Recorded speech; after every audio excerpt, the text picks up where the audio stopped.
Hi friends, welcome back to the channel. Friends, ಇವತ್ತು ನಾನು beetroot ಪಲ್ಯ ಯಾವ ರೀತಿ ಮಾಡೋದು ಅಂತ ತೋರಿಸ್ಕೊಡ್ತೀನಿ ಬನ್ನಿ. ಇದು ದೋಸೆ, ಚಪಾತಿ, ಇಡ್ಲಿಗೆಲ್ಲ ತುಂಬ ಚೆನ್ನಾಗಿರುತ್ತೆ.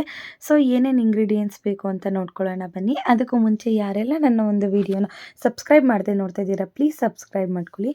ಸೊ ಇದು ಮಾಡೋಕ್ಕೆ ಏನೇನು ಬೇಕು ಅಂತ ಹೇಳಿದ್ರೆ, ಸ್ವಲ್ಪ ಕಡಲೆ, 2 ಟೊಮೆಟೊ, 2 ಈರುಳ್ಳಿ, ಚಕ್ಕೆ, ಲವಂಗ ಮತ್ತು 2 ಸ್ಪೂನ್ ಸಾಂಬಾರ್ ಪೌಡರ್, ಹಾಗೆ ಸ್ವಲ್ಪ ಕಾಯಿ, ಶುಂಠಿ, ಬೆಳ್ಳುಳ್ಳಿ ಮತ್ತು ಕೊತ್ತಂಬರಿ ಸೊಪ್ಪು ಇಷ್ಟನ್ನು ರುಬ್ಕೊಬೇಕಾಗುತ್ತೆ. ಇಲ್ಲಿ ನಾನು ಬೀಟ್ರೂಟ್ ಮತ್ತು ಕ್ಯಾರೆಟ್ನ ಸಣ್ಣ ಸಣ್ಣದಾಗಿ ಹೆಚ್ಚಿಟ್ಕೊಂಡಿದ್ದೀನಿ. ಹಾಗೆ ಸ್ವಲ್ಪ ಹಸಿರು ಬಟಾಣಿ ಮತ್ತು ಕಡಲೆಕಾಳನ್ನು ನೆನೆ ಹಾಕಿರೋದು ತೊಗೊಂಡಿದ್ದೀನಿ. ಇದಿಷ್ಟು ಒಗ್ಗರಣೆಗೆ ನಾನು ಇಲ್ಲಿ ಟೊಮೆಟೊ, ಈರುಳ್ಳಿ, ಸಾಸಿವೆ ಮತ್ತು ಕರಿಬೇವು ತೊಗೊಂಡಿದ್ದೀನಿ. ಸೊ ಇಷ್ಟೇ, ಯಾವ ರೀತಿ ಮಾಡೋದು ಅಂತ ಬನ್ನಿ ನೋಡೋಣ. ನಾನಿಲ್ಲಿ ಮಸಾಲೆಗೆ ಏನೇನು ಹೇಳಿದ್ದೋ ಅಷ್ಟು ಇಂಗ್ರೀಡಿಯೆಂಟ್ಸ್ನ ನಾನಿಲ್ಲಿ ಗ್ರೈಂಡ್ ಮಾಡ್ಕೊತಾ ಇದ್ದೀನಿ ಸಣ್ಣಕ್ಕೆ. ನೋಡಿ ಎಷ್ಟು ಚೆನ್ನಾಗಿ ಗ್ರೈಂಡ್ ಆಗಿದೆ ಅಂತ. ಸೊ ಇದು ಪಕ್ಕಕ್ಕೆ ಇಟ್ಟಾದಮೇಲೆ ಇಲ್ಲಿ ಸ್ಟವ್ ಮೇಲೆ ಒಂದು ಕಡಾಯಿ ಇಟ್ಟು ಅದಕ್ಕೆ ಸ್ವಲ್ಪ ಆಯಿಲ್ ಹಾಕ್ಕೊಂಡು ಆಯಿಲ್ನ ಹೀಟ್ ಮಾಡ್ಕೊತಾ ಇದ್ದೀನಿ. ಸೊ ಫ್ರೆಂಡ್ಸ್, ಇದಂತೂ ಗ್ರೇವಿ ಗೊಜ್ಜು ತುಂಬ ಅಂದರೆ ತುಂಬ ಚೆನ್ನಾಗಿರುತ್ತೆ. ಒನ್ಸ್ ನೀವು ಕೂಡ ಟ್ರೈ ಮಾಡಿ, ಅಷ್ಟು ಚೆನ್ನಾಗಿರುತ್ತೆ.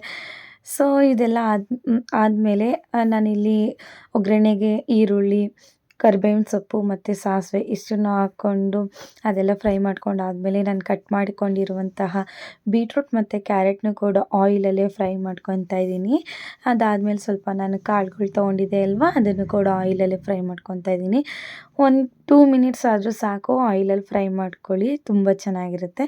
ಅದಾದಮೇಲೆ ಇಲ್ಲಿ ನಾನು ಟೊಮೆಟೊ ಹಾಕ್ಕೊಂಡು ಎಲ್ಲನೂ ಕೂಡ ನೀಟಾಗಿ ಫ್ರೈ ಮಾಡ್ಕೊತಾ ಇದ್ದೀನಿ. ನಾವು ಎಷ್ಟು ಆಯಿಲಲ್ಲಿ ಫ್ರೈ ಮಾಡ್ತೀವಿ ಅಷ್ಟು ಚೆನ್ನಾಗಿರುತ್ತೆ. ಸೊ ಅದೆಲ್ಲ ಫ್ರೈ ಆದಮೇಲೆ ಇಲ್ಲಿ ನಾನು ಮಸಾಲೆ ಏನು ರುಬ್ಕೊಂಡಿರ್ತೀವಿ ಅಲ್ವಾ, ಅದನ್ನು ಕೂಡ ಹಾಕಿ ಆಯಿಲಲ್ಲಿ ಫಸ್ಟ್ ಫ್ರೈ ಮಾಡಿ, ಅದಾದಮೇಲೆ ನಮಗೆ ಎಷ್ಟು ವಾಟರ್ ಕನ್ಸಿಸ್ಟೆನ್ಸಿ ಬೇಕೋ ಅಷ್ಟನ್ನು ಹಾಕ್ಕೊಂಡು ಇಲ್ಲಿ ನಾನು ಕುದಿಸ್ಕೊತಾ ಇದ್ದೀನಿ. ಕಮ್ಮಿ ವಾಟರ್ ಹಾಕಿದ್ರೆ ಅದು ಕಾಯೆಲ್ಲ ಆಗಿರ್ತೀವಲ್ವ, ಗಟ್ಟಿ ಆಗುತ್ತೆ. ಹಾಗಾಗಿ ಸ್ವಲ್ಪ ಜಾಸ್ತಿನೇ ಹಾಕ್ಕೊಳ್ಳಿ. ಕುದಿಸಾದ್ಮೇಲೆ ಅದು ಮಾಮೂಲಿ ಕನ್ಸಿಸ್ಟೆನ್ಸಿಗೆ ಬರುತ್ತೆ.